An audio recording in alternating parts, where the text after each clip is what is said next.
Hi, everybody. Of course, there's no one here from Facebook yet. So, hi to YouTubers, specifically Lana. Also, Dolores, please share for me. We're going to take some time to share on Facebook, and then we'll be back in just a few minutes. Hi, Kay. But you will be able to see us, though.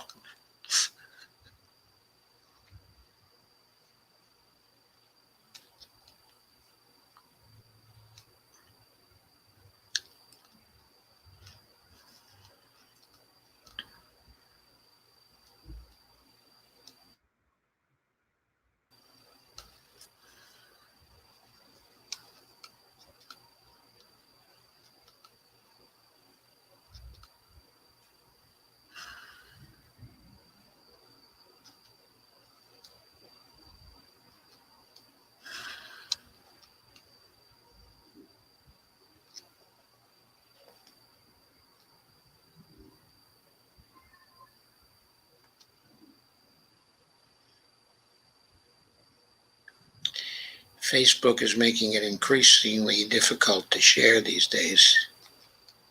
I'm not surprised. Yeah, sometimes when you share to the interface, to the Facebook interface, you cannot scroll down anymore. So the share button is nearly completely obscured, which is a little disturbing. Yeah. However, it was okay just now, so that's an improvement over the way it's been the last 3 times out.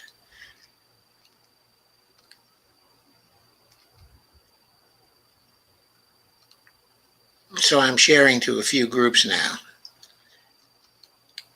And after that, we'll get started.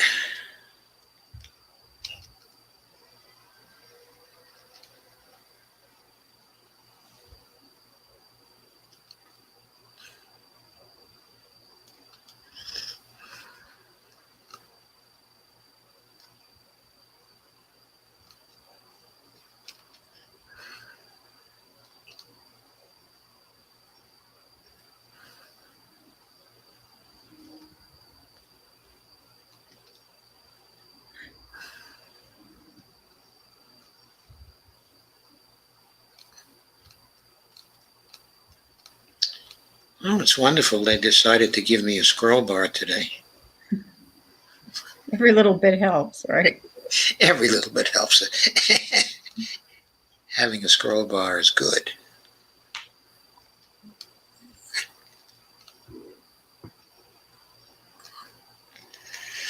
But that was short-lived. You see, I spoke too soon. No scroll bar anymore. Well,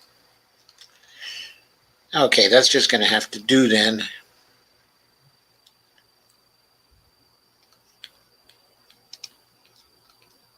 I'm going to knock out my Facebook, take away the promo, and here we are. So everybody, welcome to the In-Depth Show. I'm your host, Joe Firestone. And tonight, I have a conversation with Cindy Jacobs. Cindy is a regulatory attorney and a board member of Whole Washington. And she also is one of the writers of the Whole Washington bills that have been, the current initiative is I-1362. And if I'm not mistaken, she's one of the writers of I-1362. And the previous initiative, which was I-1600 as well. I've seen a YouTube from her, which was in September of 2020. And believe me, she's extremely knowledgeable about what is going on with what whole Washington is actually proposing. And so tonight, we're going to focus on some of the fine points of that. But first, I think what we'll do is to focus on an update that but recently appeared from Jerry Friedman. And I suspect that Cindy is one of the few people who have seen that update so far. So Cindy, could you please tell us about that update? Sure. So Dr. Friedman is a healthcare economist with a national, if not international, reputation. And before we filed I-1600, which was our first initiative, we commissioned a Washington-specific study from him to look at the fiscal pieces, because we knew that there's nothing like an unfunded mandate to ensure the death of a program. So we wanted to make sure that that our program was completely funded, and that it was going to be funded in a way that made fiscal sense. So Dr. Friedman took it on. He used all of his resources for national statistics, comparing the US to other countries, for example. And then he also looked at very specific Washington numbers in terms of revenue streams and in what our percentage of insured population was, for example. But that was a while ago when we ran the campaign for I-1600. And in between then, we have tweaked the text a couple of times, and it actually was a state Senate bill for 2 consecutive years because we run on a biennium. We had Senate Bill 5222 that was in the legislature for 2 years. Then we had a new biennium, so we did Senate Bill 5204, and then we were getting ready to do 1362, and we thought we really should ask Dr. Friedman to refresh the study because now it's that many years old. So that's what he did. He basically ran all of the numbers again with projections based on a more current focal point, which is 2021 rather than 2018, which is what his original one was. And this is fairly common in economics, is that even he came up with 2 projection streams. One is presuming that 1362 took effect this year, which it will not, because of course, primarily of the Delta variant, we suspended our signature campaign because we did not want to put our volunteers at that kind of risk. And so we plan to refile, but we won't make it for this go round because we just will never get enough signatures, even if we can get our volunteers back out there. So there's no way it's going to pass. It's going to take effect in 2021. So Dr. Friedman also has another stream with the possibility of it either having a 4-year ramp up from 2021 to 2025 or having it actually take effect in 2025. So he's covered a lot of the bases. And there are a couple of basic points that distinguish the two. One is that some of the costs of waiting until 2025 will take longer to wash out. But that's economics. Other than that, the projections look the same in terms of what the curves look like. It still saves billions of dollars a year for the same reasons that it was going to save billions of dollars a year when he first did the study. So he's just plugged in some new figures, and we have a refreshed report. He had to go back in and tweak it, which is why nobody else has really seen it, because he had to do one revision. And so we've got that one now, and we will be making that study available anytime now. I basically just have to talk to Dr. Friedman one more time. And he is also volunteered to actually do a talk for us. So we will obviously record that because he's real. I don't know if you've ever heard him speak. He's great. Yes, I have heard him speak. So Yes, in fact, I heard him speak to whole Washington, actually. Yeah, he explains things very nicely. So basically, what he did essentially in this refresh report is he confirmed that all the factors that he talked about originally are still in place. Some of them are worse. For example, our load here in Washington of employment-based healthcare has gone up, which of course ties people to their jobs. And so that's something that's not necessarily a great thing. So he basically confirmed everything. The numbers have shifted a little bit in terms of our insured population, et cetera, et cetera. But basically, the main points are the funding program is sound. The trust will be more than able to cover the costs, and the savings for Washington, depending on which piece of the pie you're looking at. If you're looking at, the savings on in the private market versus, say, what we would get in terms of Medicare funding, Medicaid funding, are all significant still based on his projections, both for 2021 and 2025. And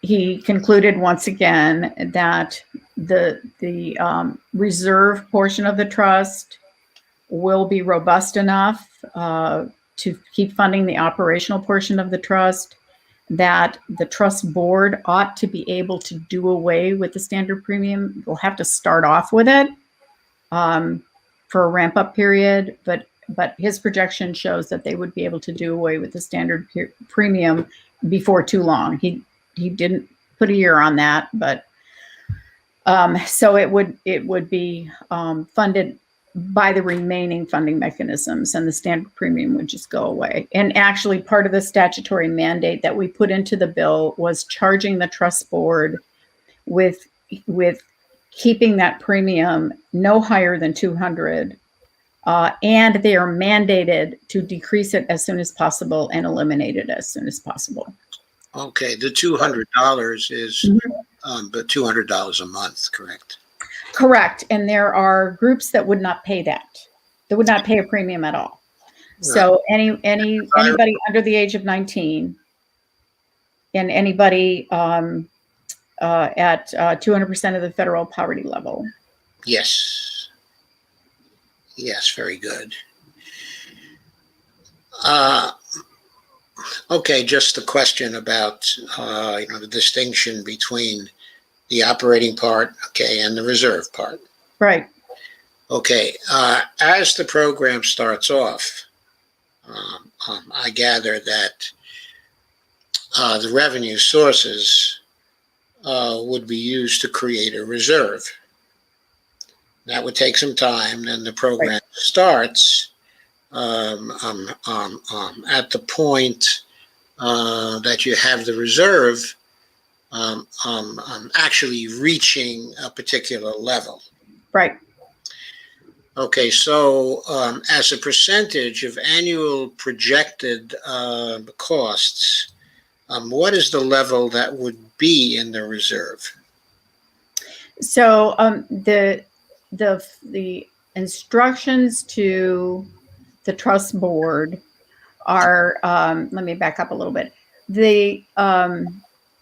The initiatives and both of our Senate bills, which are virtually identical in text, are in fact statutory law. That means law that's passed by the legislature. Yes. Statutory law does not dive deep into the weeds of every procedural aspect of how things are going to happen. What happens in statutory law is because the mandate is actually carried out by regulatory agencies. It's the same in federal law as it is in state law.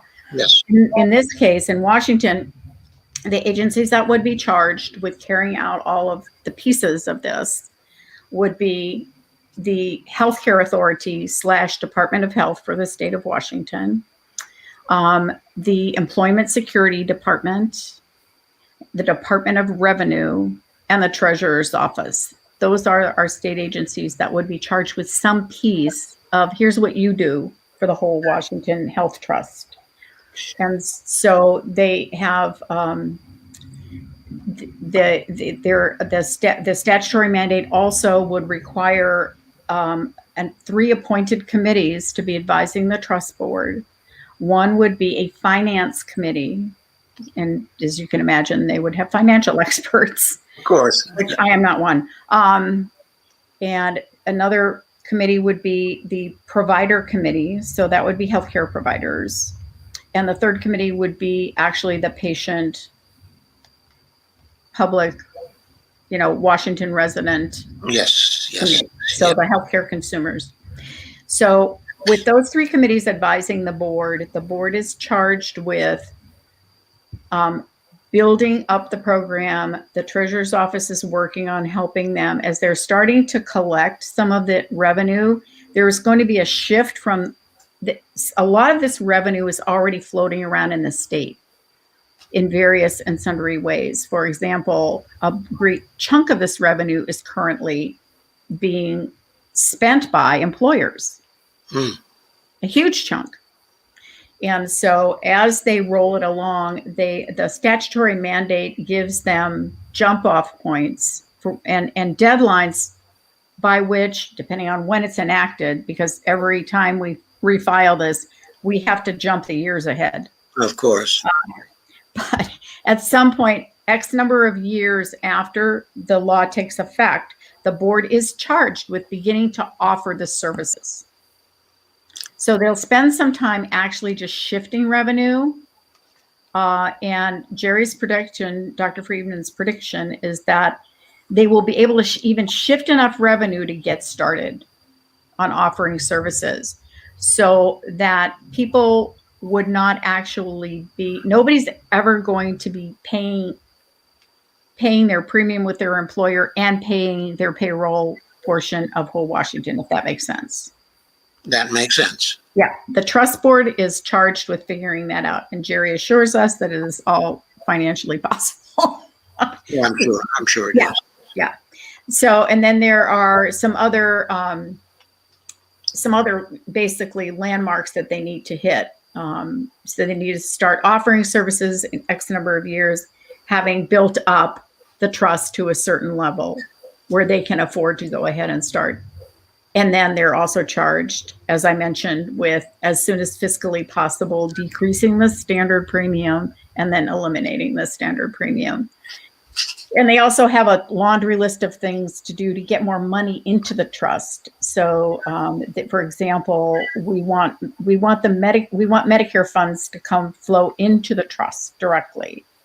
The state obviously already has Medicaid funding here. So DSHS will also be involved. The Department of Social and Health Services will also be involved in kind of shifting their population over into the trust. I see. So in other words, the Medicaid funding that's going into the state by right now would be shifted over after a while into the trust. Yes. Yeah. That part's relatively easy because the state already administers the Medicaid funds that it gets from the federal government. There are some things that we can do, and the trust board is charged with this as well, to get more money from Medicaid. Right. So Right. There were certain estimates that Jerry Friedman made. For example, roughly $17 billion annually that would flow into the trust from the Medicaid program. Correct. Okay, so having that actually flow into the Medicaid program would be very easy because the state is the administrator of the Medicaid program. Right. Medicaid program. Right. Sorry. Okay, so that in itself is easy to understand and it's not going to be a problem. But how about the S-chip funds? So S-chip is one of the federal programs that the trust board is charged with working with the agencies that administer, well, Medicare, so CMS, and which administers pretty much everything, and working with them to figure out how they can best get those funds directly into the trust. But there is kind of a side track that they can use in the interim, which is used today by private payers who get contracts with CMS to be either fiscal intermediaries or Medicare Advantage plans.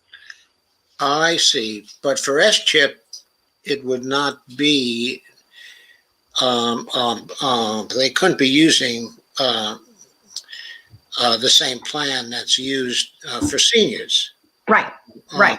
In other words, a Medicare Advantage plan could not be used, but there's another side track. Yes, and most of those side tracks, I've done a lot of these in my career, are contractual arrangements with the federal agencies. And those contractual arrangements are pretty easy to make. Yep. I should point out that the S-chip funds roughly constitute maybe $200 million a year compared to the Medicaid funds, which are nearly $17 billion a year. Yeah. So that's a very small piece. Correct. A very small piece of the funding, okay, that Correct. would be coming into the trust. Right. Okay, so then we get to Medicare, which is the biggest piece. Correct. It's a little over 17 billion. Right. So, how do you propose to get the Medicare funding coming into the trust? Well, more than likely, the healthcare authority / state of Washington is going to be a Medicare Advantage plan because there is no waiver, because there is no precedent for this, if that makes sense. It makes sense to me. Yeah. If Congress will pass legislation that actually identifies the waiver, that would help. A specific waiver. But yes, but specifically the Ro-Khanna legislation. The Ro-Khanna legislation is a great example for that, and ERISA as well. ERISA is another one of our problems at the state level. Right, but with respect to Ro-Khanna's legislation, he reintroduced that, I think, just a couple of months ago, right? Right. Okay, and his new version is even better compared to the old version in terms of actually identifying the waivers. Isn't that right? Yes. So yeah, Ro-Khanna's bill would do it. Would be a huge help on both of those counts. But yeah, there is no waiver because there's no precedent for this. So it's a workaround. Right. Okay. So let's say that does not come through.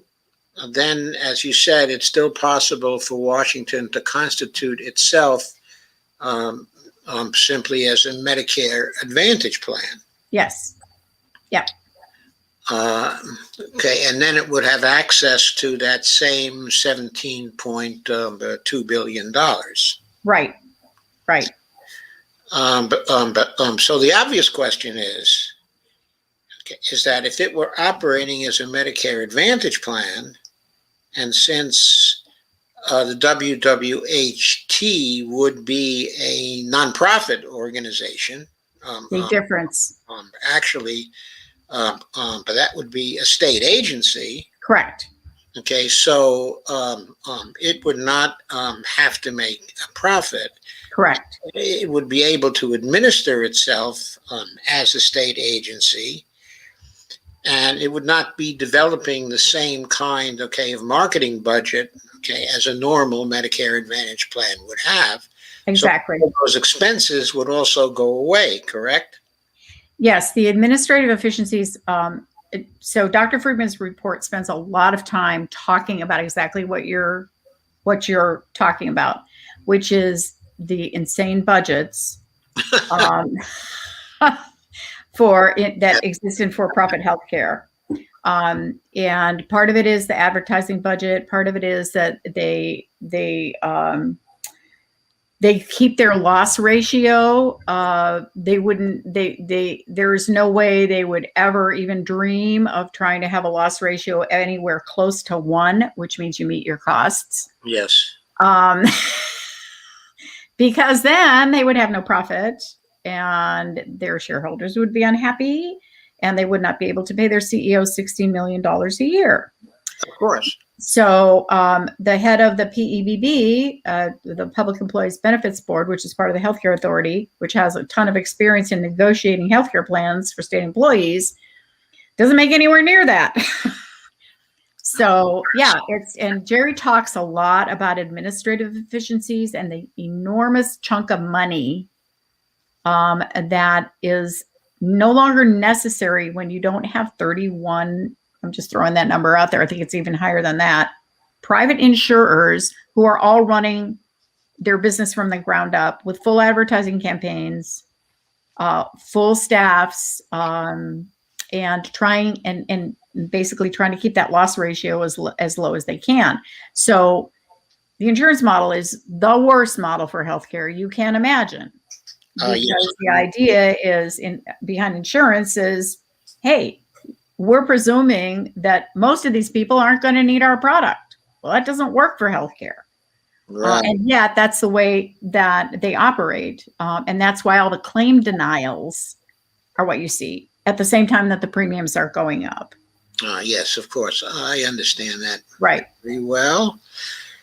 The Medicare Advantage plan, the nonprofit type, of Medicare Advantage plan, would it be correct to say that that's kind of a public option in this case?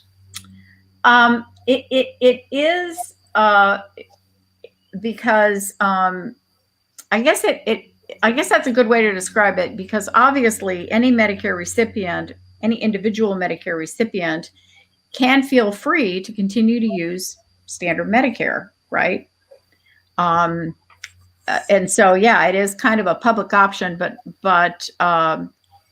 it would only be for Medicare eligible folks, if that makes sense.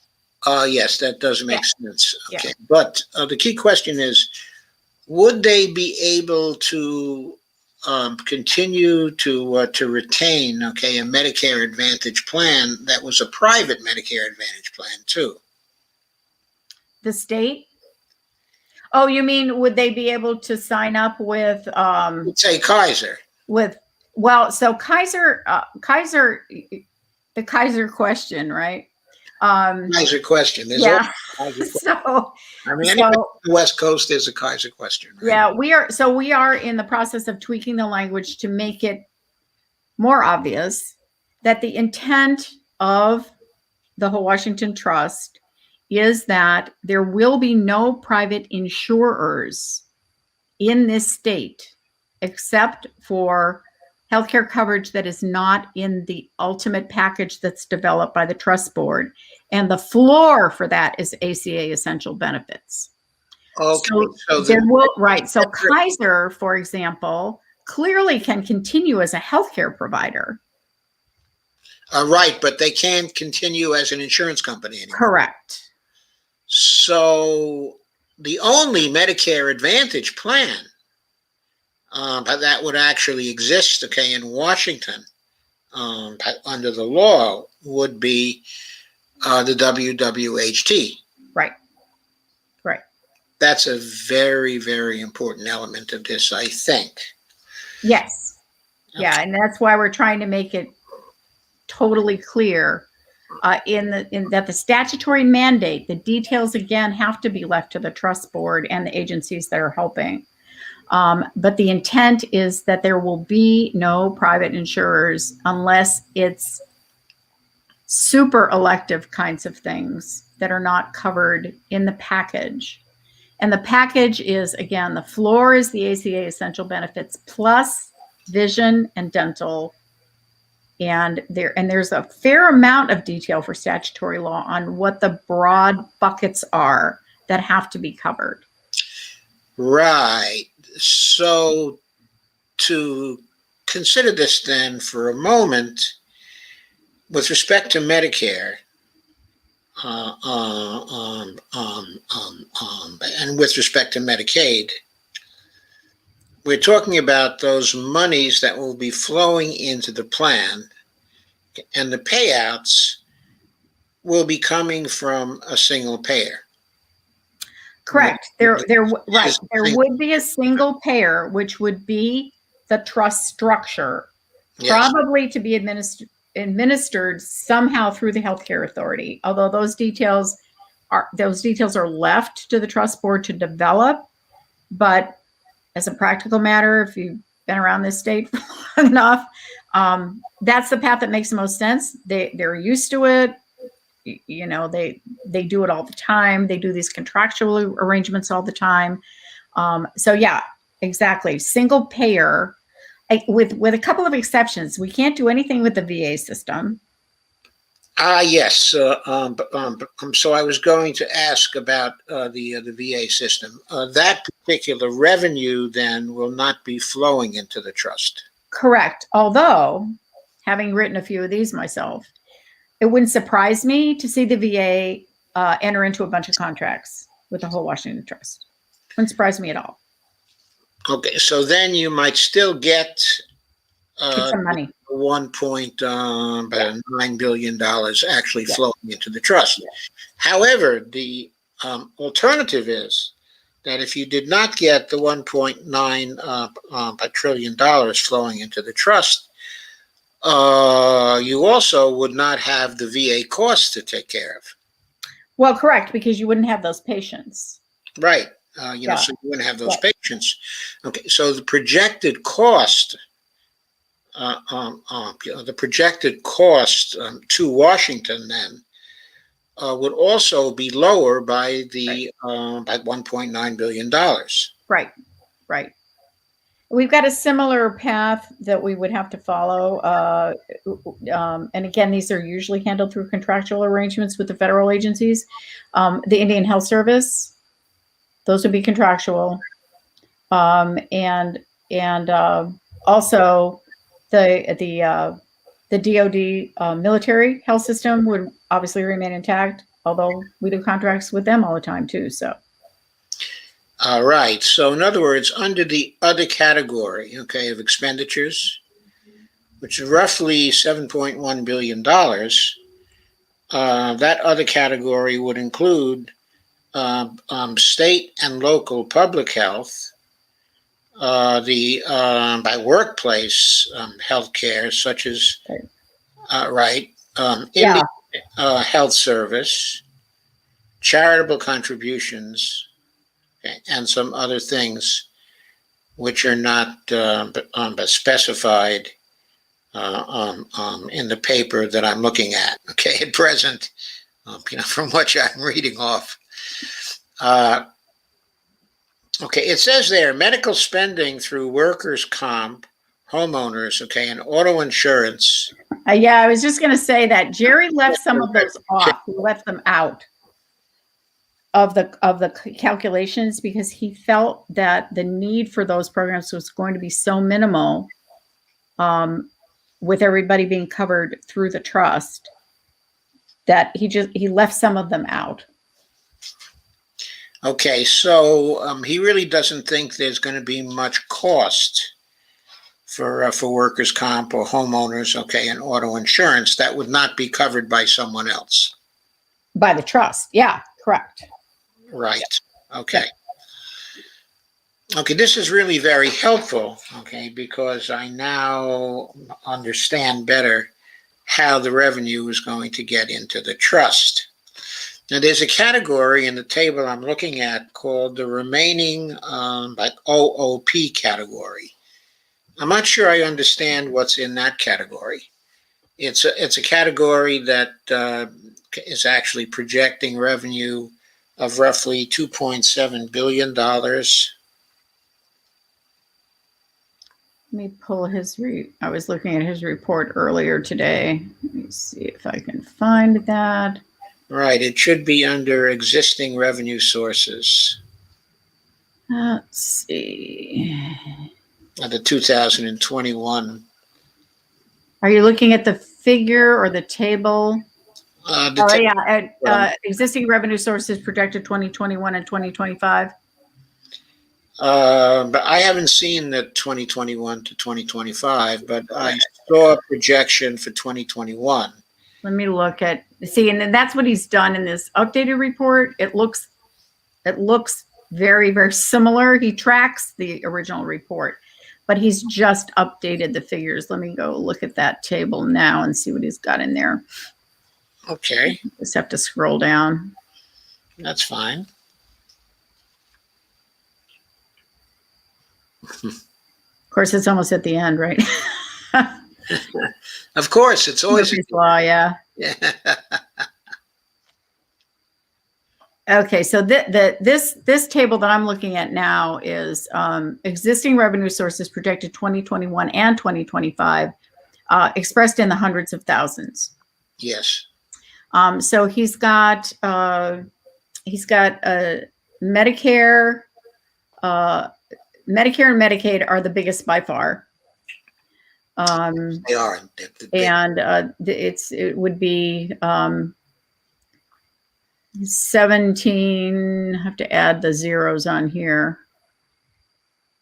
Yeah, 17. The 17,260 billion. Yeah, 17,216, and in 2025 it's 23,073,000.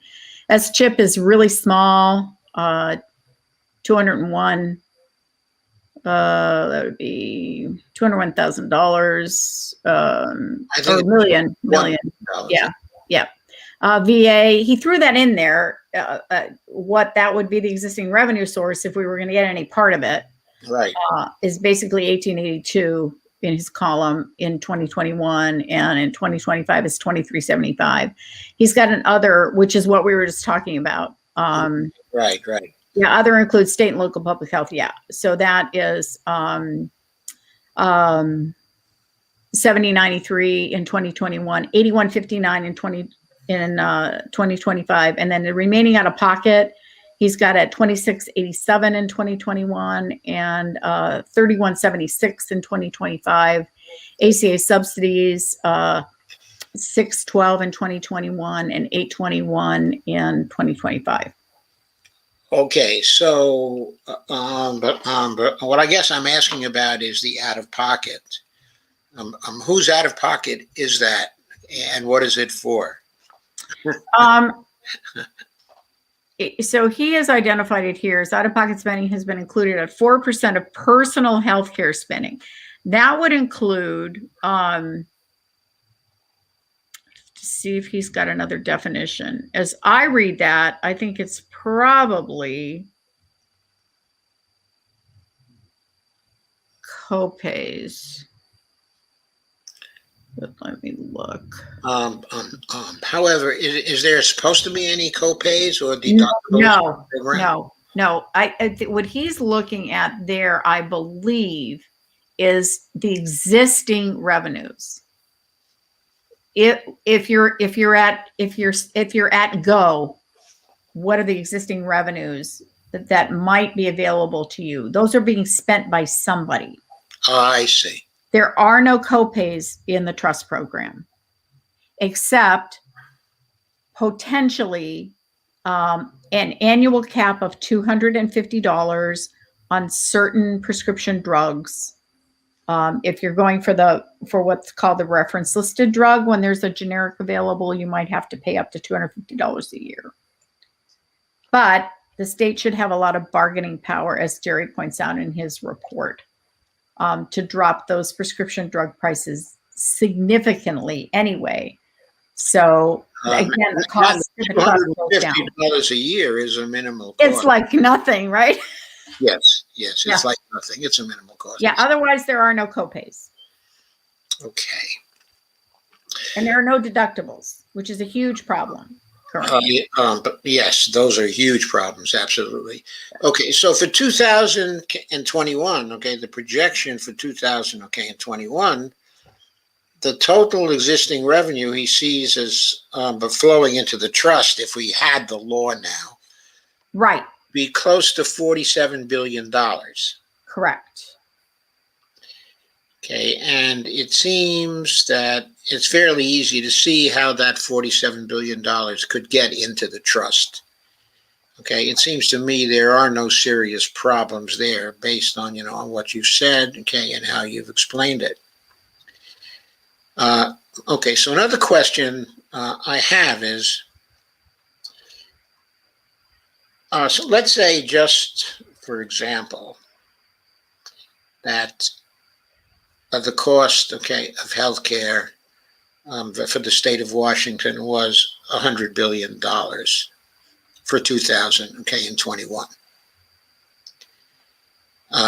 It's actually fairly close to that, I think. But for the sake of argument or the example, okay, let's just say it's $100 billion. Then there's a projection from Jerry, which concludes that it should be possible to save under single payer, but roughly 33% of that. Right. Or $33 billion. Right. Okay, now we've already talked about a list, okay, of revenue sources that taken together was going to cover what was it, $47.6 billion or something like that? Yes. Okay, so it's about 60 when he projects it out to 2025, but right, but for 2021. Yeah. For 2021, it's roughly $47 billion in round figures. Right. So $47 billion and $33 billion comes to what, to $80 billion. Right. Okay, so roughly the remaining amount of revenue the state, okay, is going to need in order to cover expected expenditures, in rough terms, would be $20.5 billion. Yes, and he has that in the new report as well. Okay. It's right around that number. Yep. Okay, so let's address the question then. Okay, let's address the question of where that $20 billion would be coming from. In other words, the other revenue sources the state, okay, is going to need to cover the costs of the program and to perhaps also produce a surplus for the program. Right. Okay, so reading from some of the earlier stuff, I find that there's an 8.5% tax being contemplated by the program on the payrolls. Right. And that tax is to be paid by the employers. Correct. Now, when you did your live stream in September of 2020, you quoted a figure, I think it was you, okay, who quoted a figure of 18 to 20% as the average cost, okay, of health insurance by two employers. In other words, but those employers that had payroll load, yep, health insurance, okay, were paying from 18 to 20%, okay, of payroll. Yeah, that's it. There are some employers that get better deals, obviously, but the payroll load is way above 8.5%. No Yes, matter which yes. set of numbers you look at. Yeah, When you quoted the figure of 18 to 20%, though, correct. it was 18 to 20% on the average, right? Correct. Okay. Okay. So statewide, then, is the average okay at 18 to 20%, or is it more like say 15% because certain the companies are getting really great deals from the insurance companies? What do you think it is? It's that might be a good question to ask Jerry. He did not detail it in his report, and my sources were national. But that might be a good question to ask him. I am relatively confident that he would have some kind of estimate he could make based on what he looked at to build the report, even though he didn't specifically mention what the existing payroll load is. He did say specifically that he didn't think that there would be many employers hanging around who wanted to pay what they're paying now, because that's our ERISA problem, right? Right. Yeah, Right. we can't make them. But it appears for the average employer in Washington, what they're now paying is far above the 8.5%. Yes. Yeah, I think that's pretty safe to say. We might have some state variations from that national chunk of payroll that employers are paying. And the other thing to remember is that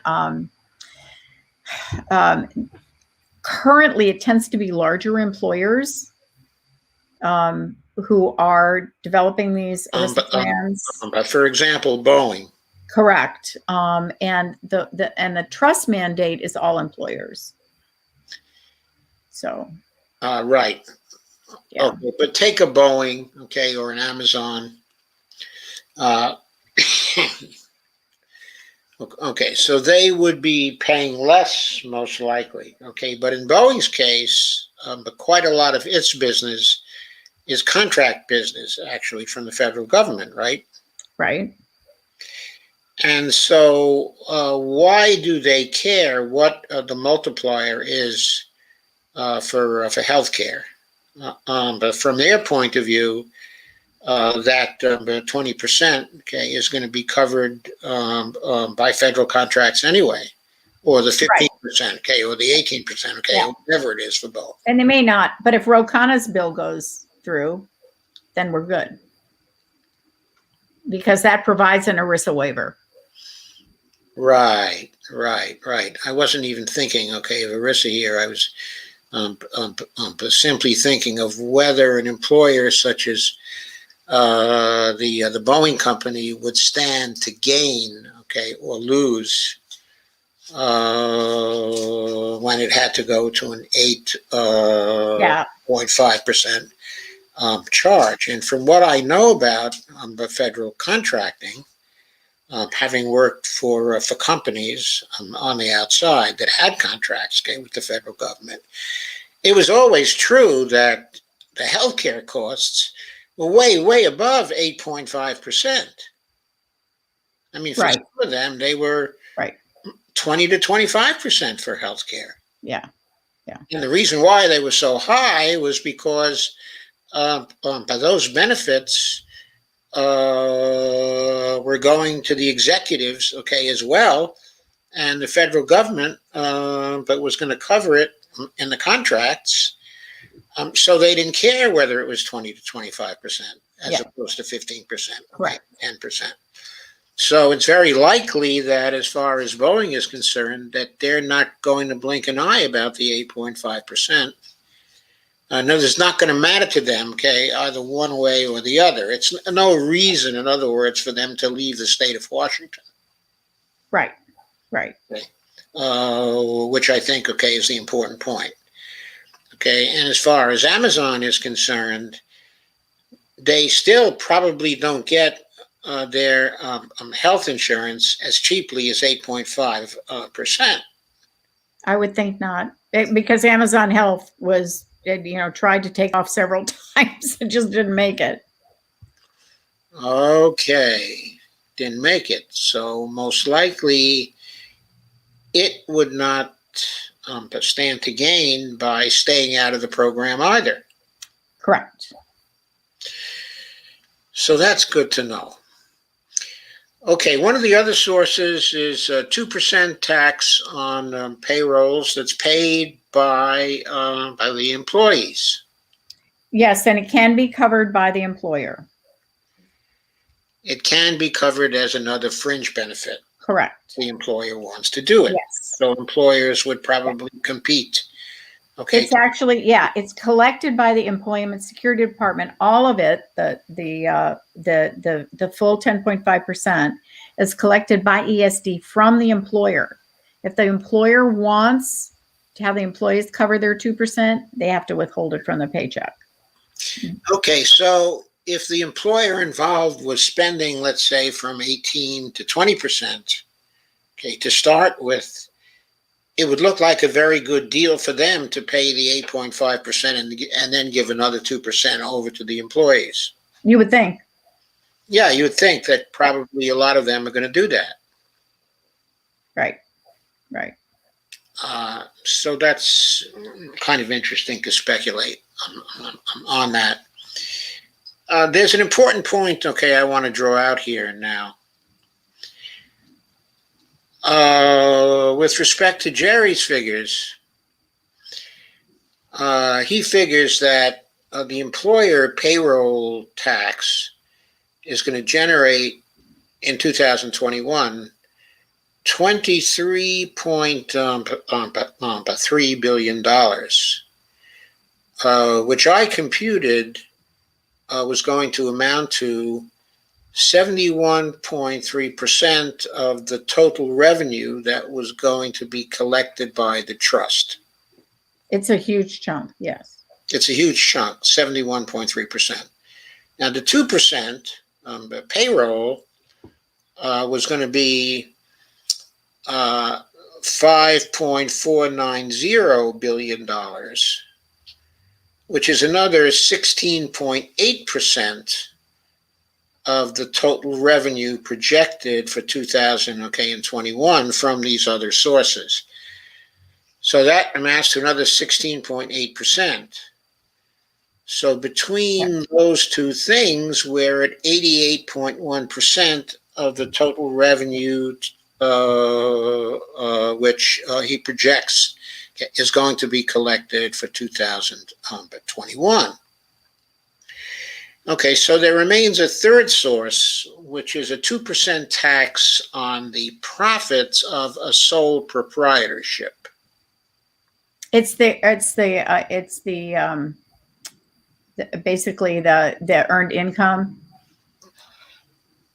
It's the tax return piece, and there's a $15,000 exemption, so it doesn't apply to the first $15,000 for sole proprietors. Right. Okay. And for proprietors who were taking salary and paying Social Security on that particular salary, that salary would not actually figure in here simply because it's an expense of the business. Okay, it's a business expense. Right, and this would be an excise tax collected by the Department of Revenue. Right. Okay. This would be an excise tax, but it would be an excise tax that was collected on the net income of the business. Correct. Okay. So let's say that a proprietor was taking a salary out of his business or her business of $100,000, okay, or something like that. Then that would not be subject to the 2% tax so long as that was a salary and Social Security was getting taken out, okay, of that particular salary. In other words, if the owner was taking wages from the business, that would not be subject to the 2% tax, right? In other words, the first $100,000 Right, because, and I believe that Jerry's recommendation was to set it up that way because it seemed silly to have those folks put in an employer portion and an employee portion for themselves. Well, it makes though some sense if the $100,000, is going to be there for Social Security contributions, Right. Things like that is expense against the business. Yeah. So then another $15,000 of profit, on top of that. So they're taking out $115,000 out of the business without having to pay the 2% on it. And that's something we can ask Jerry about, but I believe that his recommendation on that was that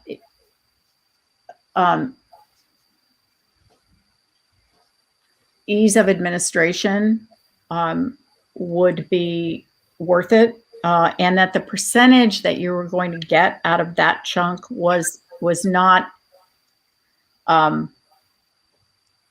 definitely was not huge. Yes, well, yeah. In terms of his figures, that is $820 million, Right. And that amounts to 0%. 0.0%, of the total. Right.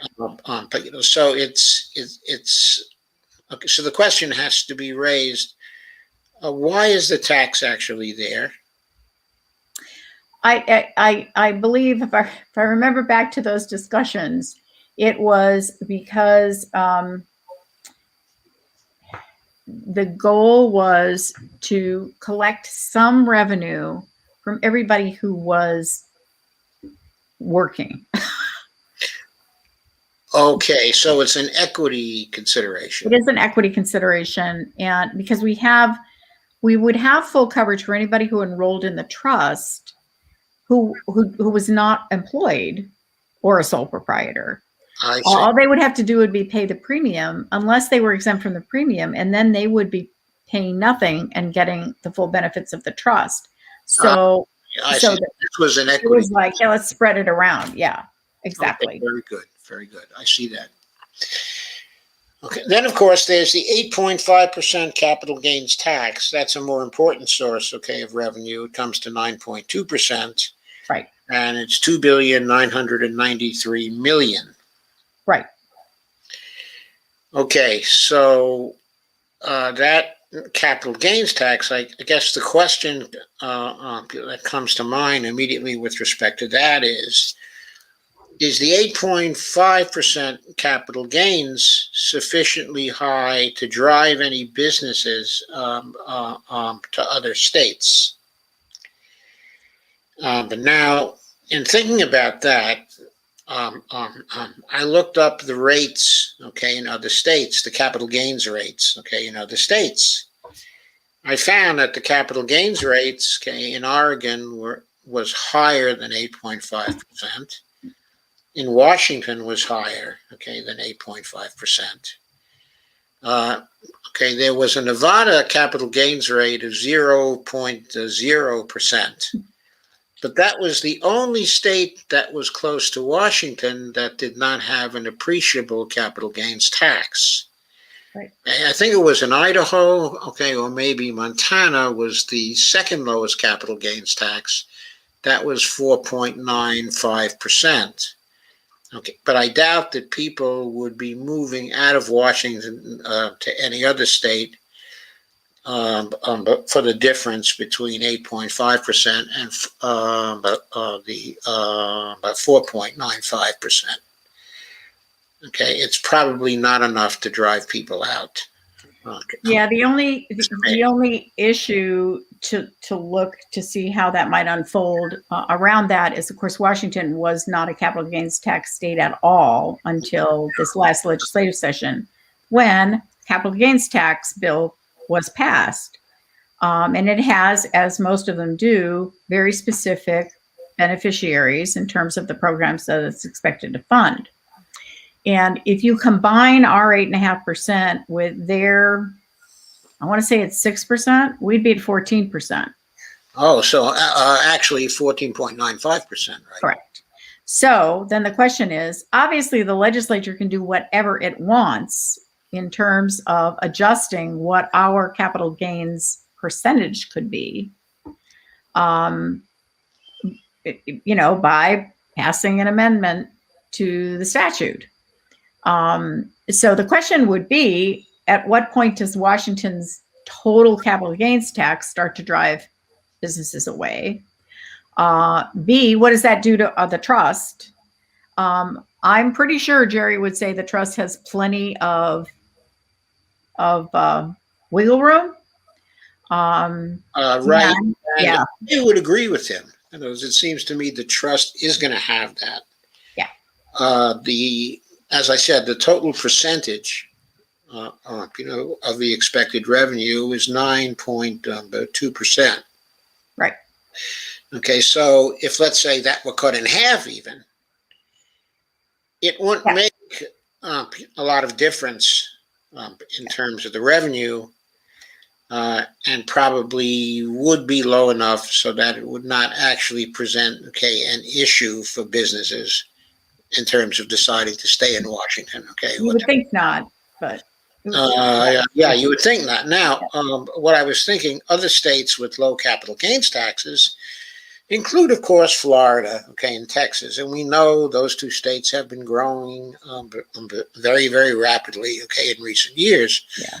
But there's reason to believe that those trends are not going to continue because increasingly Florida is going to be underwater, and probably a good part of Texas. So is the Texas Panhandle. As well. So I'm not so sure it's a brilliant move to Texas and to Florida anymore. Now, I still expect to see, a lot of businesses trying to go there for a few years anyway, but pretty soon the reality of going there should be plain to any sentient being. Right. And so I don't expect that migration to those states is going to be a problem, even though their capital gains tax rates are extremely low. Right. So, but anyway, it's just kind of interesting to contemplate that. Okay, but also it seems to me pretty clear that whether the state gets $3 billion out of the capital gains tax or only $1.5 billion out of the capital gains tax, it's not going to affect the fiscal sustainability of the program. Correct. Which is the overall issue here. Right. Okay, now I should point out that with respect to the premium, the $200 a month premium, so you said that's likely to be phased out over. There's a mandate to phase it out as soon as possible. Yes, a mandate to phase it out as soon as possible. But in connection with such a mandate, it's also important for people to realize that that's worth only $890 million anyway. It's a jump start. Right. It's a jump start, but the point being, it's only 2.7% of the total projected revenue. Correct. For 2021. Okay, so one can easily visualize, that it's going to go away over time, and this is going to have a minimal effect on the fiscal sustainability of the program. Right. Okay, so I wanted to make clear that everyone understood that. Okay, so I had another question. Jerry previously, in a draft of this update that I happened to see, projected a surplus for 2021 of $12,221,000,000. Is that still the projection in the latest update? Let me take a look. That there would be that surplus. Yeah, he's still projecting, sort of relatively speaking, the same curves. Let me just look at what page that one is on.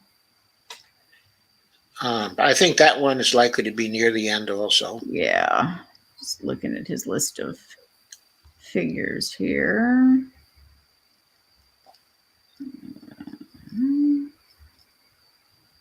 Effective Washington program. Here we go. 10-year projections of total. Okay, let me just go down to the end, because I know I saw it earlier when I was looking at this redo. Okay. Surplus. I think he's got it.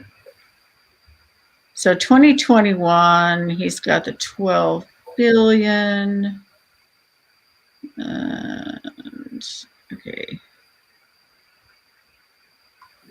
So he's projected further out in his 10-year funding program. So with an immediate transition, which is going to be kind of difficult, in 2025, he's got a $15 billion surplus. Interestingly, he's also got a $15 billion surplus if you do a 4-year transition. But that would start in 2025. Then he goes all the way out to 2030, when the surplus is, no matter when you started, as long as you started, is 21 billion.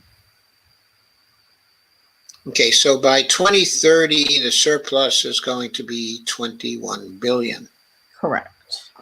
So just for the sake of by curiosity or knowledge or whatever wisdom or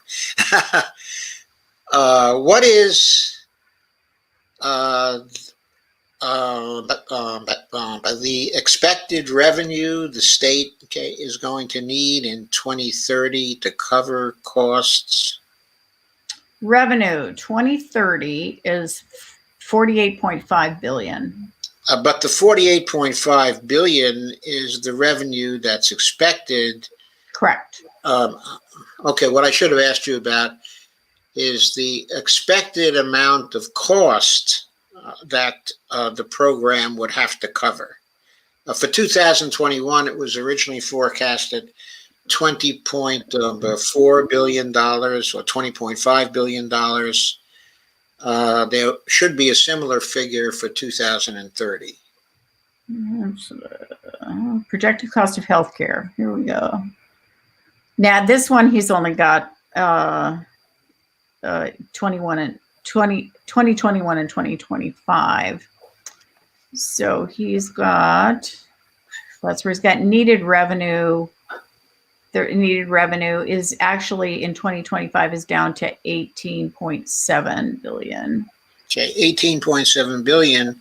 Correct. And you just gave me a figure for 2030 that said there would be a surplus of, what was it? Was it 20 billion? 21, let me look again. Hang on. 18 popped up in my head somewhere. The surplus for 2025 is 15.6 billion. And for 2026? 16.5 billion. And 2027? So you've got, then you go to 17.6 billion, 18.6 billion, 19.8 billion, and 2030 is 21 billion. Okay, so let me ask you a question. Where are all these surpluses going to go?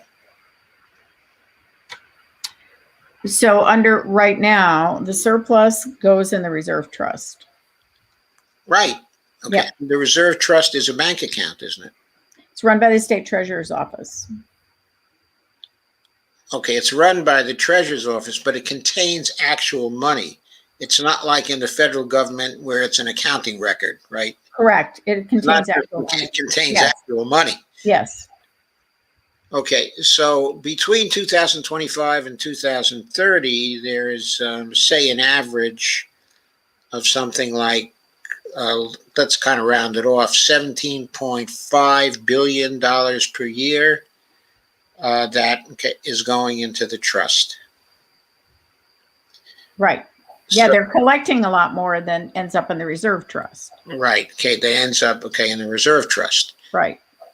So after 5 years, okay, the reserve trust is going to be equal to, what is it?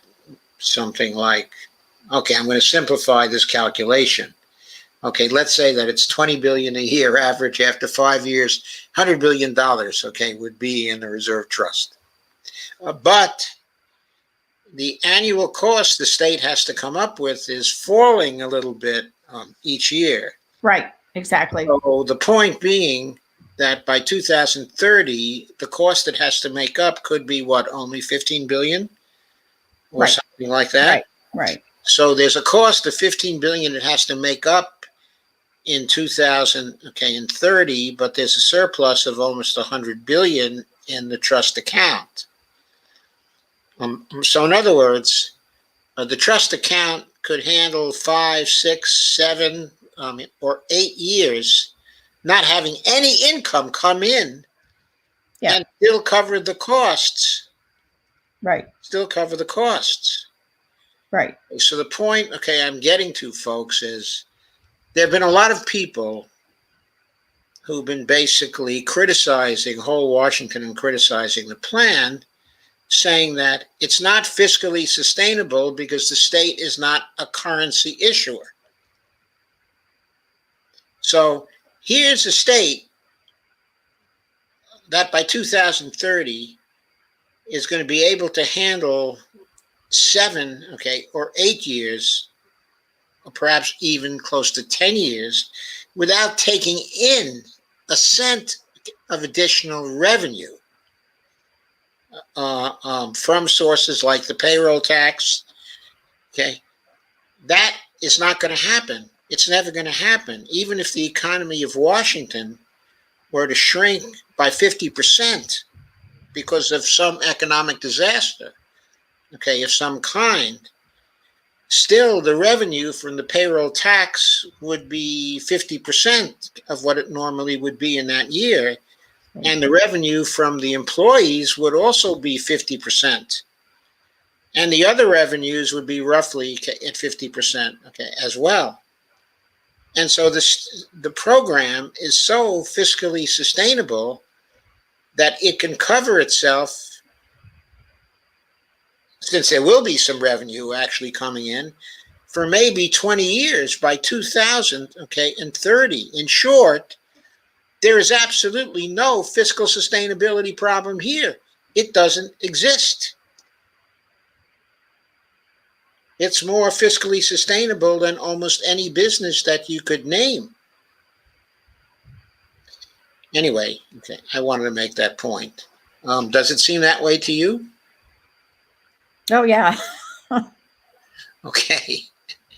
Now, that's a very important point to me, and I'm kind of getting at that. Okay, so that really covers my questions about the financial aspects of things. What I'd like to get to now is the political aspects of it.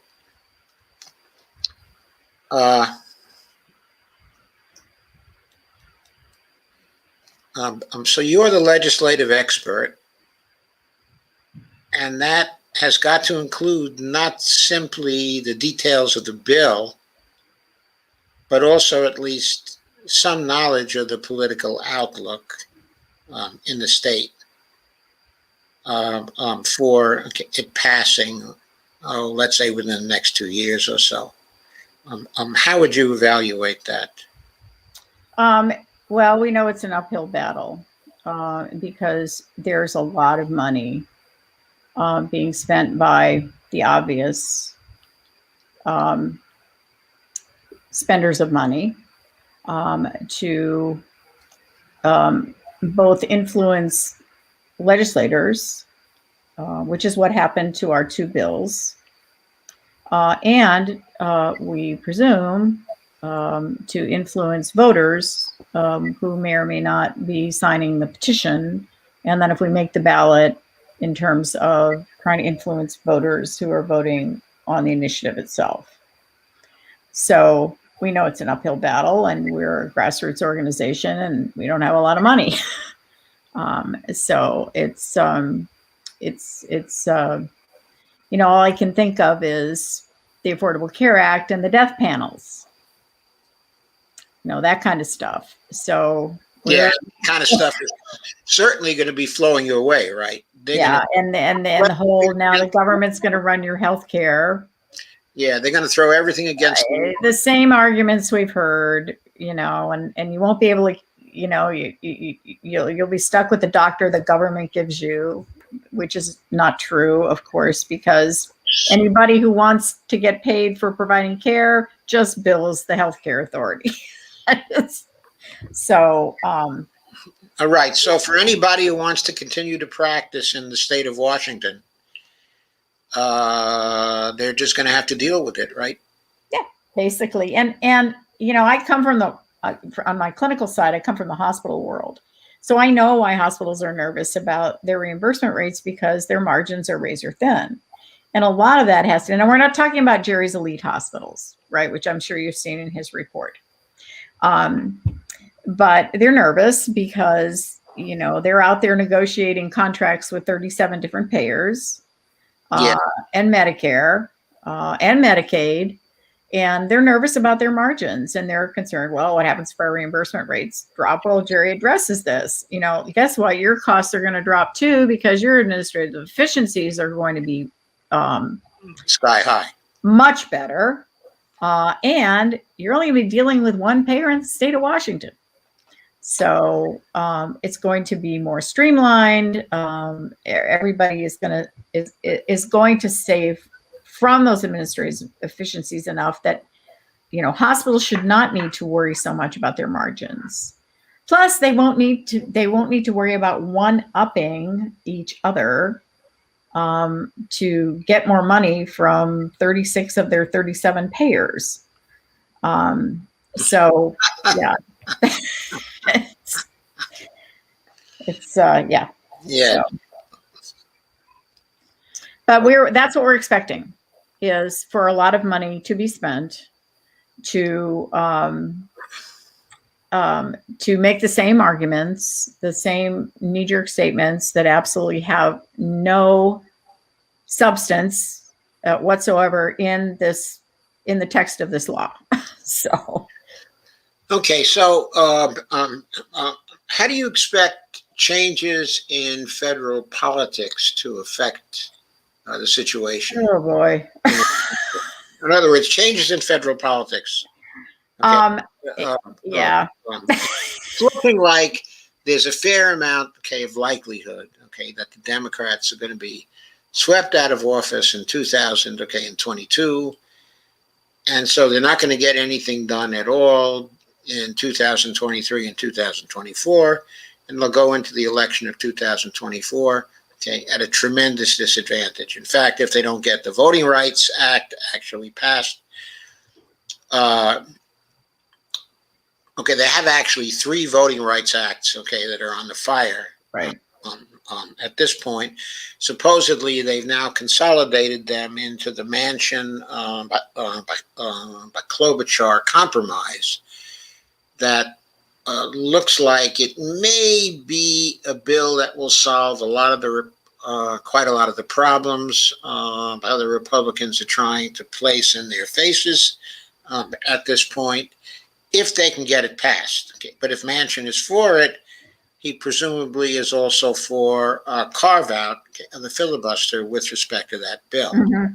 If they get that passed, that's going to help them in 2022 and 2024. But if the Republicans should still get control of even one house of the Congress, the only things they're going to get done in 2023 and 2024, will be by executive orders, which somehow Joe Biden seems to be very shy about. So the prospect does not look good for them in 2024. And that means going forward, the latter half of the decade as well.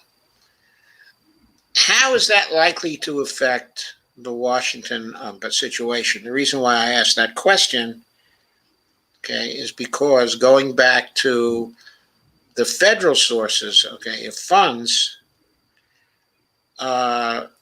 we seem to be assuming here that the Medicare funds will flow into the program through a Medicare Advantage program. Right.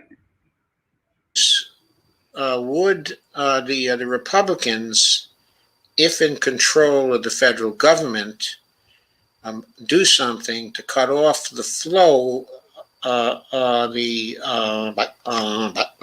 flow of the Medicare funds into the whole Washington program? I can't imagine that they give a whit. That's all administered by CMS, and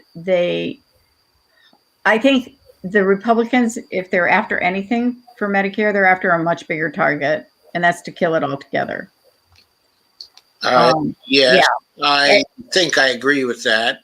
Yeah. The other point, though, is they might be very happy with continuing the Medicare Advantage program across the country because a lot of for-profit insurers involved in those. A lot of for-profit insurers who aren't going to want that program to go away because they're cleaning up on that program. Correct. So that might also protect the state program in Washington, right? Exactly. And to the extent that Congress does anything to cut Medicare, that makes the trust more attractive to Medicare recipients in this state. So, because they get better coverage. Yes.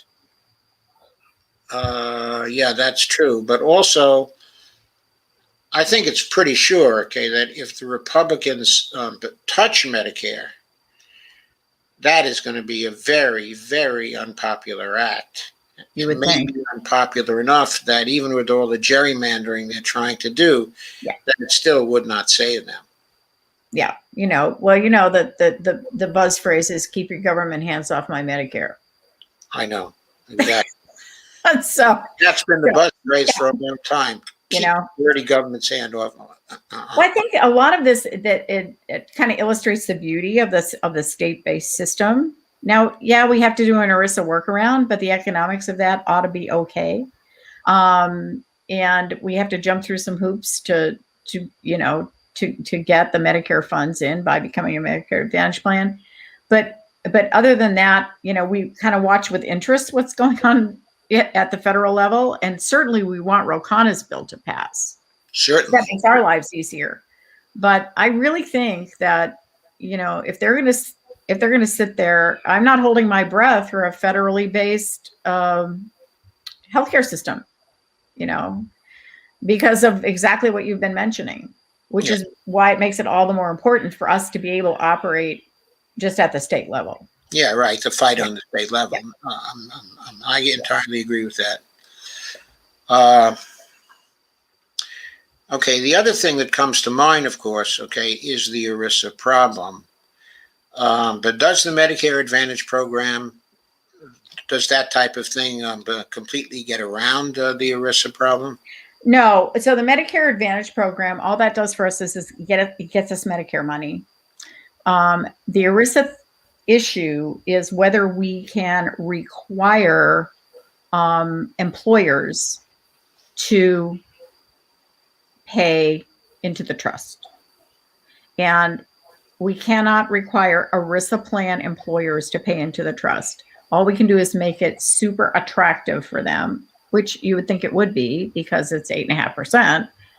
And there are other options too. They can, all they have to do is demonstrate that they are in fact paying at least 8.5% for their employees, and then they get an employer credit. Okay, so the question arises, would it help in making the plan, a more attractive one, if one were to ditch the capital gains, the source of revenue? I don't know. the capital gains was, the goal of that was to get some additional revenue from the wealthiest Washingtonians. The employer issue, I think, is different, but they may be tied up in some cases together. So, and as we've discussed, the capital gains issue is at the mercy of the legislature in terms of, well, the whole thing's at the mercy of the legislature in terms of amending it, in terms of determining what the percentage might end up being on the capital gains tax. The important point here to note, though, okay, is that if the capital gains revenue were to go away even by half, it would still only reduce the surplus down to 10.7 billion in that first year or something like that. So there's still a tremendously healthy surplus. Correct. And over 5 or 6 years, one loses only $9 or $10 billion. And on the other end, one has accumulated close to $100 billion. Right. So you can actually do without the capital gains tax if you really had to do without it. Right.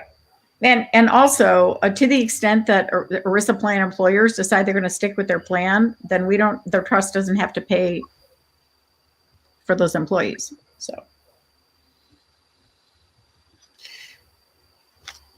Okay, so does the ERISA rule affect, I think it does. In other words, it affects the issue, okay, of whether you can levy the payroll tax. Correct. Yep. Okay, so the employers would be able to opt out of the payroll tax. But then if they opt out of the payroll tax, they also lose the health insurance. So then they have to trade off the greater cost of the health insurance as opposed to opting out of ERISA. So that's and they have to demonstrate. They can't just opt out. So an employer that doesn't currently cover their employees can't just say, I'm opting out. They have to demonstrate that they, in fact, themselves are spending 8.5% at a minimum on their employees' health care. Okay. Be a crappy plan, but. Okay, so Cindy, you have done a tremendous job for me here tonight in clarifying. Oh, thank you so much for giving us a platform on this. This is great. Okay, and I thank you for this. What we usually do here, okay, is about this time, I start to take the comments, okay, from people. Okay, if you would be willing to stay for a little while longer, I'd like to scroll down the comments, okay, and see if there are some that are specifically directed to you in the way of comments or questions. Yeah, I can stay for a little bit. I need to go pick up my son and daughter-in-law at the airport. But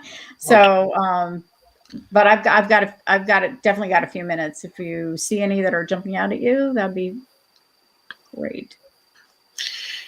Okay, so Lana earlier asked for an explanation of the basics, okay, of the waivers, okay, and ERISA, but I think we've covered that really already. Hopefully, yeah. Hopefully, so I'm going to go by that.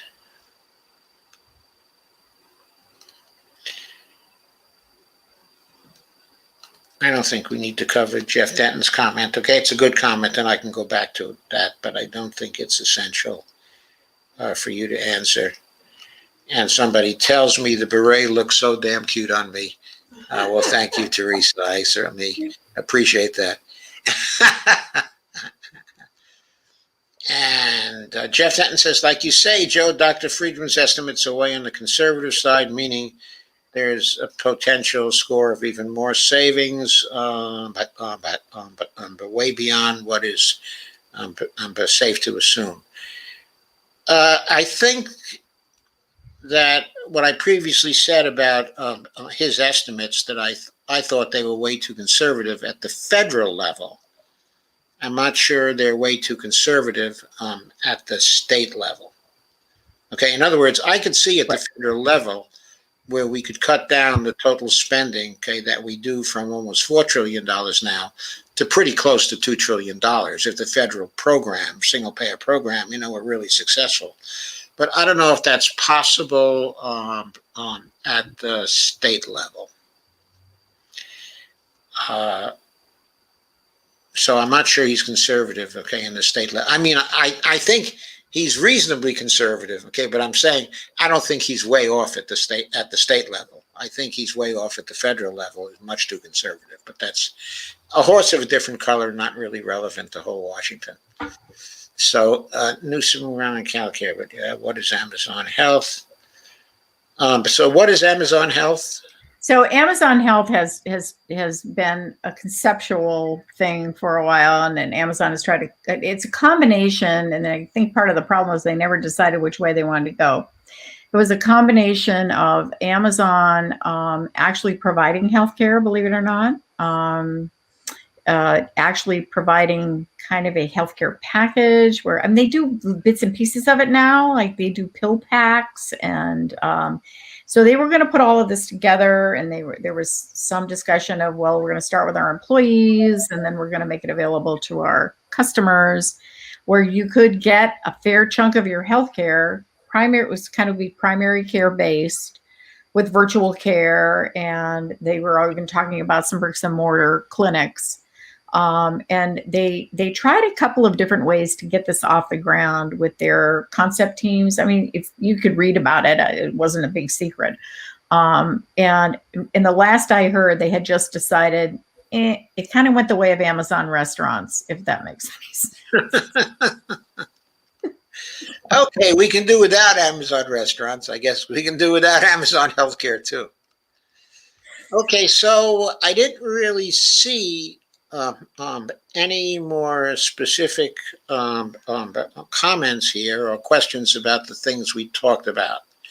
So since our people are pretty vigorous at commenting and questioning, seems to me we probably did a pretty good job of going over that and making the scores.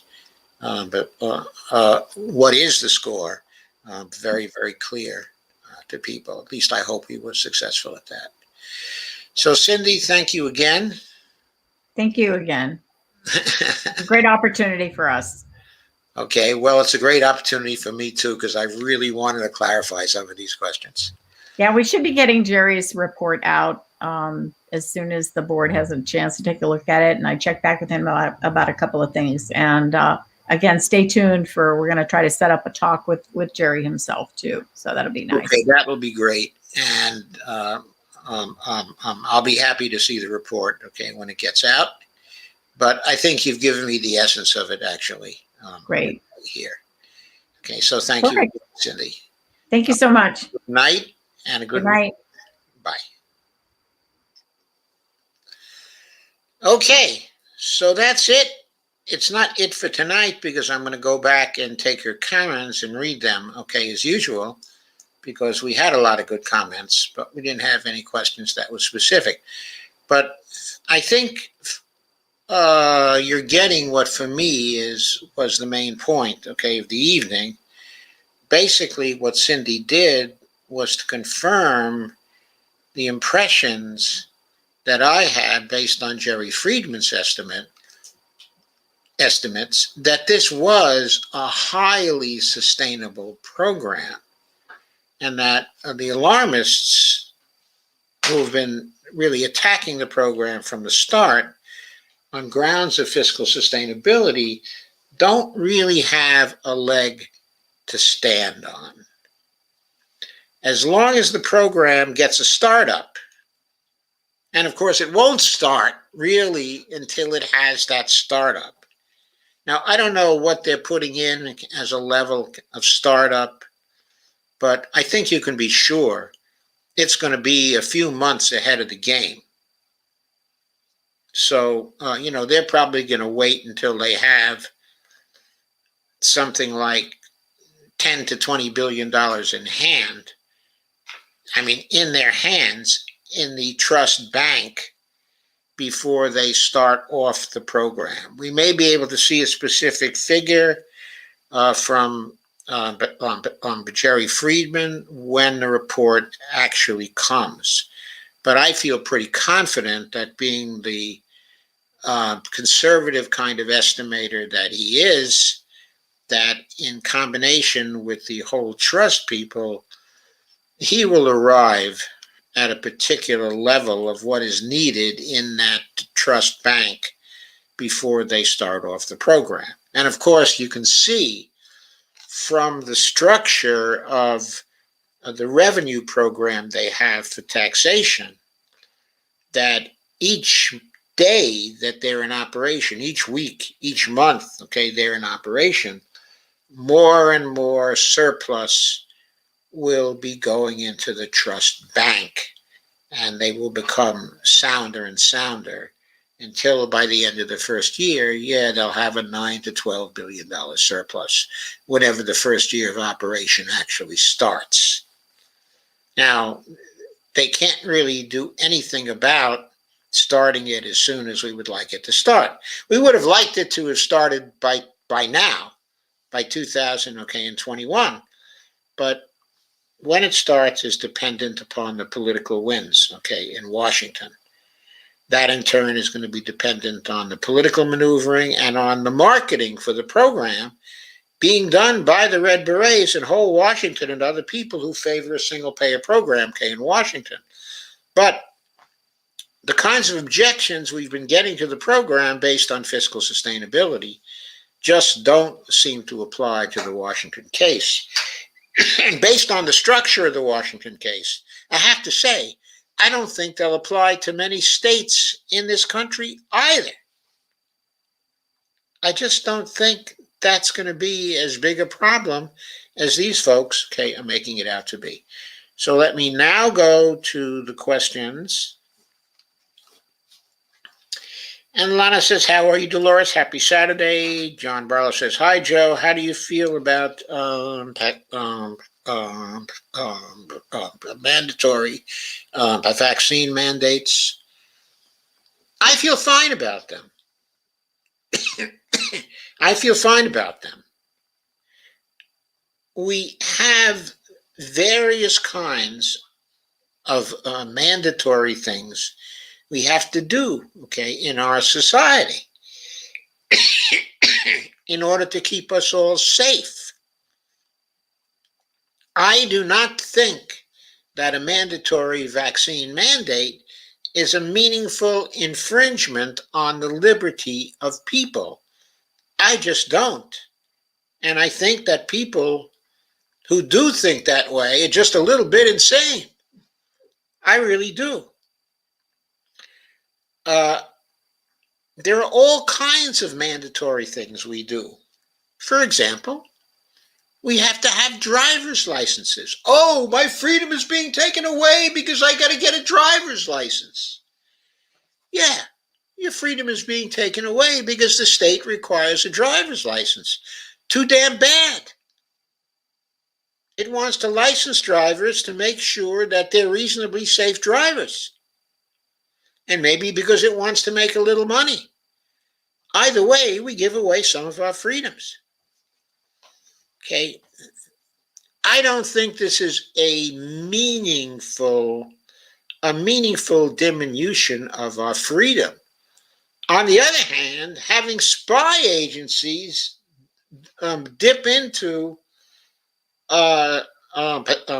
data on our private accounts and surveil us each day and each night with various forms of computer resources, that's restricting our freedom. That's restricting our liberty. Mandatory vaccine mandates are not much of a restriction, on our liberty. And by the way, I feel exactly the same when it comes to masks. There should be mask mandates too. Why? Because your freedom ends where my nose begins. And you're not wearing a mask in various places that I am infringes on my right to be safe from your breathing. I'm sorry. I just don't see any of this as extreme libertarian nonsense.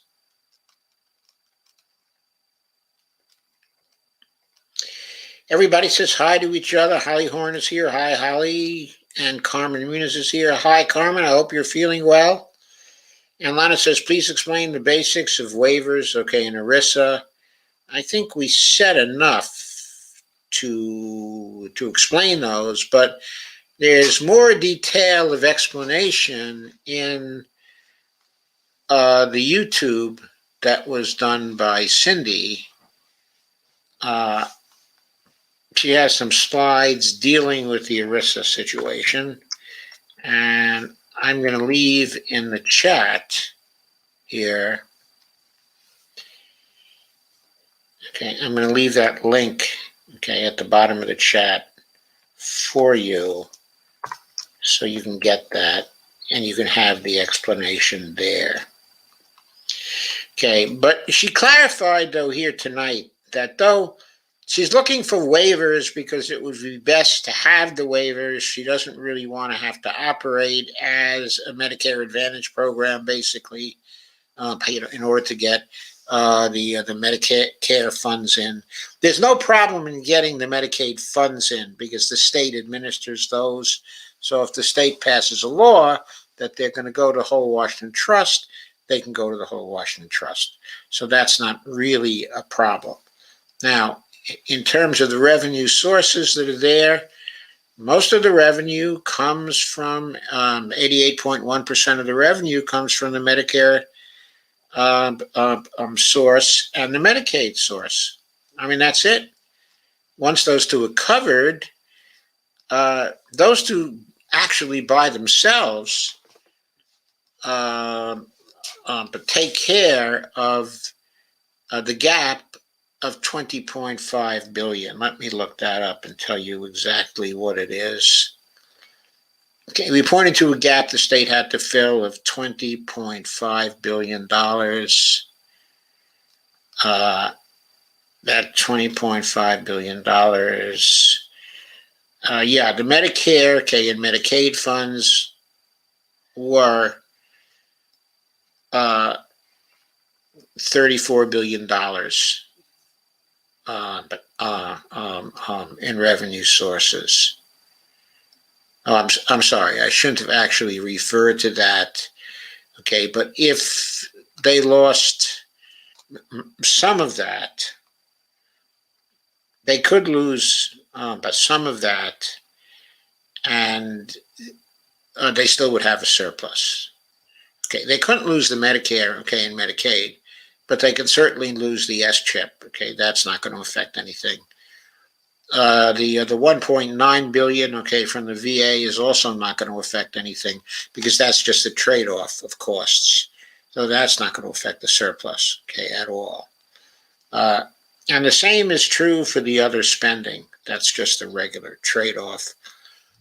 So I think the existing revenue sources, but not including the new tax revenue, that looks very, very solid.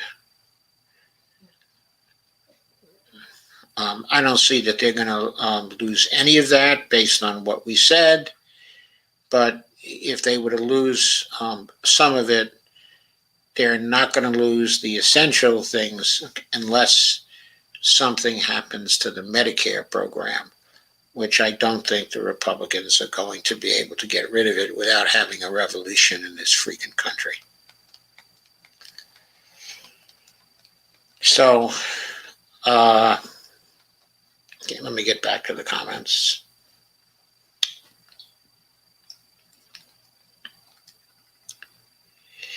Lana says, please remember to hit the like button. Yes, please do. And hit the share button and the subscribe button too. That would be very nice. Jeff Denton says nearly $4 trillion a year is a heck of a lot of money to be going to insurance corporations with absolutely no incentive to maintain a person's health, which is why Whole Washington would save Washingtonians at least $9 billion right from the start. I don't think the whole $4 trillion goes to the insurance companies because of the co-pays, okay, and deductibles. Those are going to the providers, and then there are people who don't have any insurance, and they have to pay for things, by paying actually directly to the providers. So I don't know how much that is per year, but it could certainly add up to 400 billion or 500 billion or something like that. So we are spending a total of close to $4 trillion a year right now. That's the CMS forecast for 2021. Kay says, insurance companies get paid to deny U.S. service. Teresa says, Joe, oh my God, that red beret is so damn cute on you, looking like a young rebel there. Thanks, Teresa. Yeah, Bonnie thinks I look pretty good, okay, in the beret too, but really, she looks very good in her red beret. Fantastic, in fact. Kay says, Medicaid in Ohio is a racket too. In Washington, I don't think Medicaid is a racket. I think they have a pretty good Medicaid program. They have tried to extend it, okay, in various ways to people, okay, to make it a better program for people. Now, of course, they always have a problem that the Medicaid rates are too low for the doctors, and that, so they're turning down Medicare patients, a lot of them. Jeff Denton says, like you say, Joe, Dr. Friedman's estimates are way on the conservative side. I addressed that already. Newsom, Kay says, Newsom in California ran on CalCare but never did it. If he had, I bet he would not have been recalled. Me too. Me too. He was an idiot for not doing it. And Lana says, what is Amazon Health? And that question was answered by Cindy. And Jeffrey Denton says, poor Amazon, Microsoft, and Boeing, what would they ever do without government subsidies and contracts to spy on people and put computers in every government building?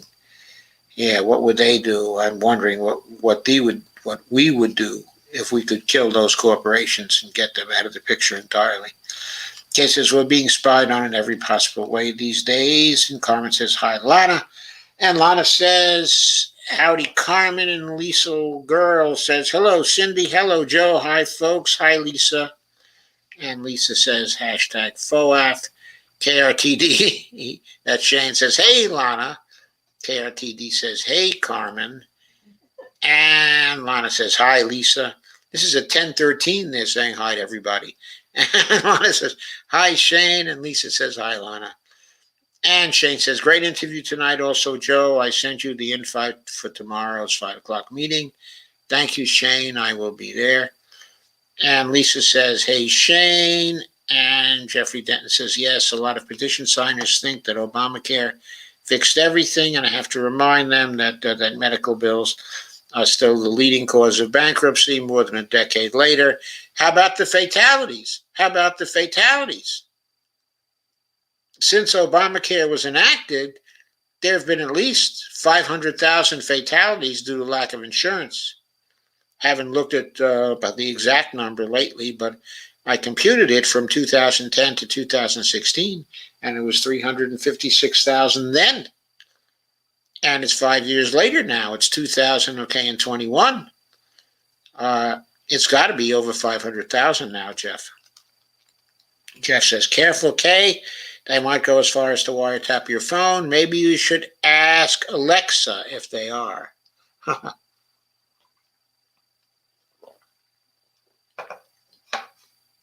And Lana says, what is the Manchin Klobuchar compromise? What they did, okay, I'm going to put it in very general terms because I have to read the specifics of it so far. Okay, what they did is they pretty much, the bill would stop the gerrymander almost entirely. It would stop a lot of the voter suppression. It would really minimize that. It would actually provide for voting by mail. It would stop them from doing the tactics of, only putting drop boxes in certain places and spreading the voting places out, keeping them, really plentiful, in the rural areas, and being very stingy with them, in the urban areas. It would prevent the legislatures and states from overturning elections they didn't like. It would also stop people from basically trying to disenfranchise other people in various ways based on race. In other words, it would restore the Voting Rights Act. So in general terms, it fixes the problems. Now, it doesn't get money out of politics, and it doesn't have some of the provisions that were in H.R. 1, which actually put the third parties at a tremendous disadvantage. It took those out. And as far as I know, it took those out. So that's a good feature, of that bill.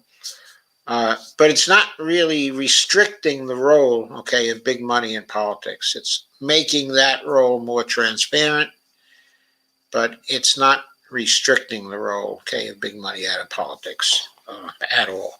So in general terms, I think that's it. Of course, I'm going to cover it in more detail, but I didn't plan on doing so for tonight. But it will be soon that I'll be going through, an article on that, because it's an important bill, and if Manchin's aboard, they can probably have a carve out for the filibuster to pass that particular bill, and they'll probably be in a hurry to pass it because they have to pass it to cut off the precise things which the Republicans are doing now to give them a big advantage in 2022. So it looks like Joe Manchin will play ball at least, on that. So I have a cheap flip phone with no apps. I rarely use it unless I have to. Jeff Denton says, that's assuming that Ro Khanna actually wants it to be passed. I think he does want that to be passed, actually, Jeff. I think he does. And Carmen says, Cindy dies. I think that's a misprint. Or has Washington State considered legalizing sports betting? It's a real thing in Florida. Well, at least it's being proposed. I'm not sure if it has officially passed.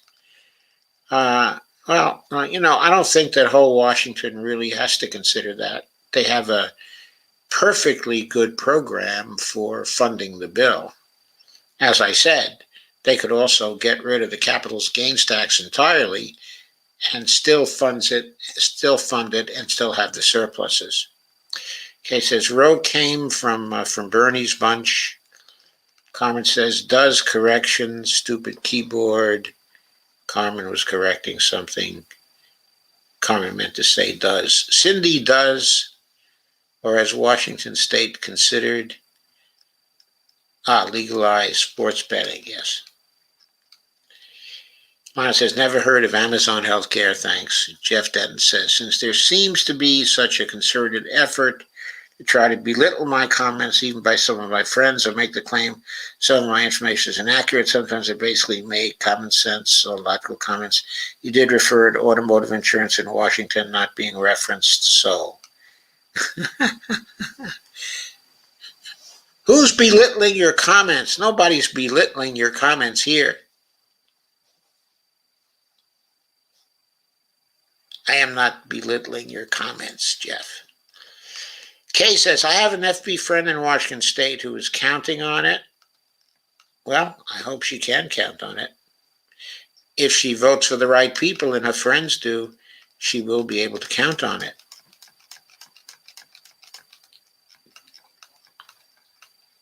And Elvira Mahalko says, Bill Clinton is garbage. I want that on the record. Fine, Elvira. We agree. Bill Clinton is garbage.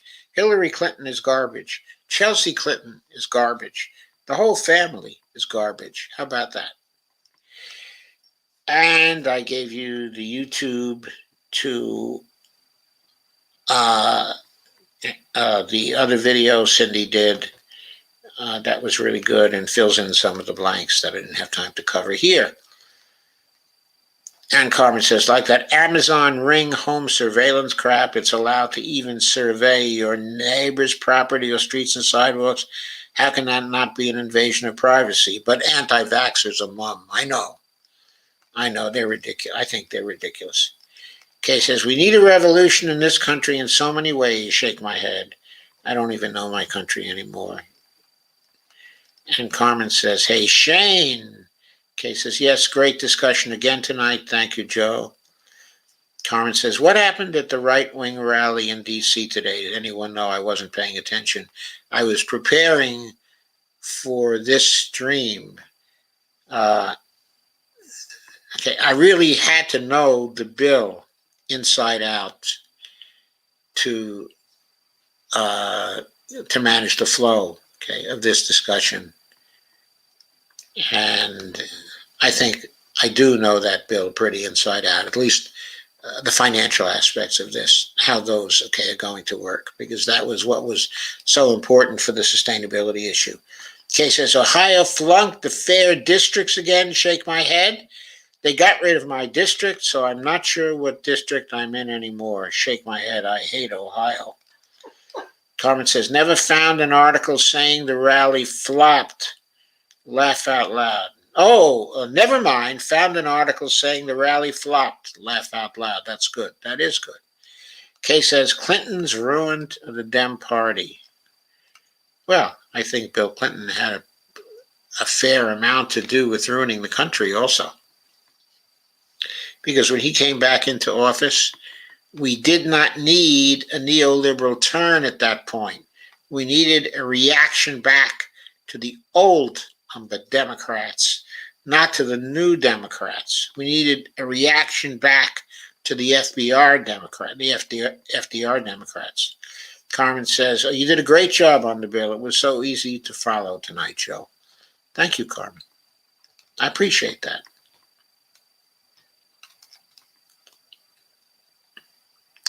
I was kind of directing the conversation, but, you know, she was the expert, and she could fill in the blanks where I didn't quite have the information, but had a pretty good hunch about what it was going to be. So she could really fill in those areas that were important to the argument we've been having with certain elements which shall go unmentioned.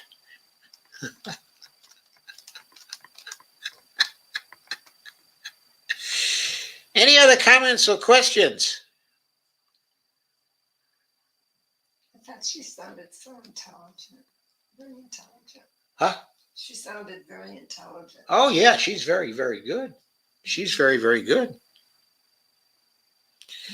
Yeah, she might end up on congressional staff, you know, before too long.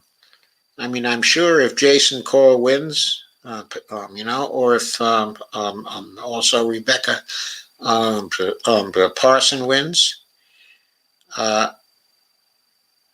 she could well be in line for a top congressional staff job if she's interested in going back to Washington, D.C. and living in Northern Virginia again. Carmen says, Cindy was clear too. Good show all around. And Dolores says, thank you for a great discussion and show. Thank you for coming, Dolores. And thank you, everybody, for coming. And Lisa, thank you for coming after your date tonight. Okay, I didn't expect to see you tonight. So I'm happy I did. I hope you had a very good time. And okay, I think we'll be in touch tomorrow also. So Lana says, I am packing, so not typing much. Thanks and good night. Hey, Lana, did you close on your house?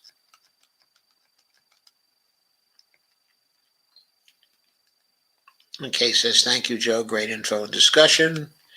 I love you all. And we love you, Kay.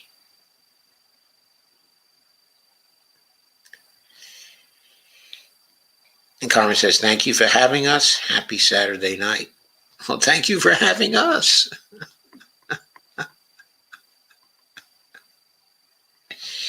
It was a happy show. And Lana says, yes, Friday closing. Great. So congratulations. You have a house. You are the proud owner of the house you currently have the American dream. A house. Anyway, good luck with it. You deserve it. Have a wonderful night. And good night, everybody. That's it for this Saturday. I'll see you on Tuesday. Carmen says, congratulations, Lotta. Congratulations are in order. And she says, and the American mortgage, laugh out loud. Yeah, but this was a very low rate, wasn't it? I mean, you got a very good rate, didn't you?